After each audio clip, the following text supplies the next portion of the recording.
Before we drink the Prosecco, it's a good idea to review the Italian wine classifications. Prosecco can only be made in Italy. And Italy has a wine quality pyramid from the VDT, the Vino di Tavola, that's average table wine that they make in Italy. And then there's another classification called IGT, Indicazione Geografica Tipica, which covers a wide geographic area, and they have some regulations of what grapes you can use and what you can call the grapes, and if you know how you make the wines. But the two main wines that we see in the United States are DOC and DOCG. The Denominazione di Origine Controlla, it's for a specific area. They control the grapes you use, how much you make, and there's a lot of regulations around that. And the top level is DOCG, where not only do you have even more regulations than you have with the DOCG, your wine has to pass every few years a tasting panel to make sure it's the quality they want for the wines that have that particular name. The Prosecco we're having tonight is the DOCG version of Prosecco. So you're having the top of the pyramid tonight. Prosecco can only be made in Northeast Italy, in Veneto, Friuli, and the areas just surrounding Venice. Now, any of the grapes that are grown in the yellow area here go into DOC versions of Prosecco. That's the most common Proseccos that you get. But the wine we're having tonight is a DOCG Prosecco from the Congigliano Valdobbiadene Prosecco DOCG. It's only grown in this little green area here.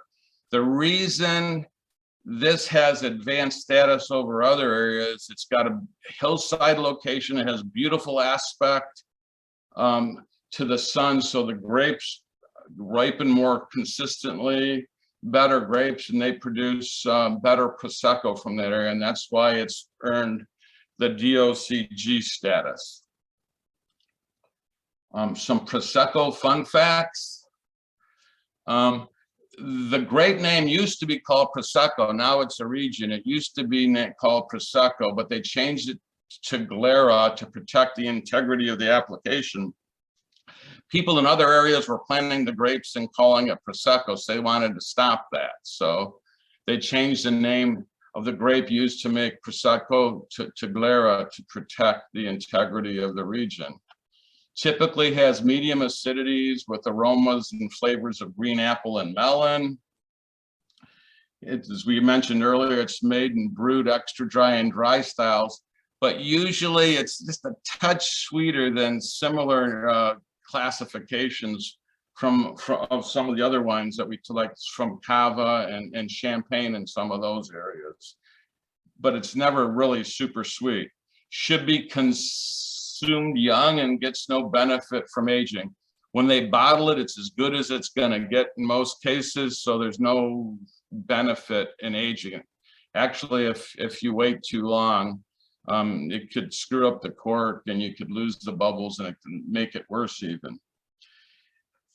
As of this year, before this year, you could never have a Prosecco Rose, but they changed the rules to allow Prosecco Rose, and it's made with 10 to 15% Pinot Nero or Pinot Noir grapes to get its color. So you can now use Pinot Noir to make a Prosecco Rose and Prosecco. The top quality wines come from the Congigliano Valdobbiadene DOCG, and we talked about what makes it better there. And another thing about DOCG Prosecco, all the grapes must be harvested by hand. That gives you more consistent quality in order to earn the designation.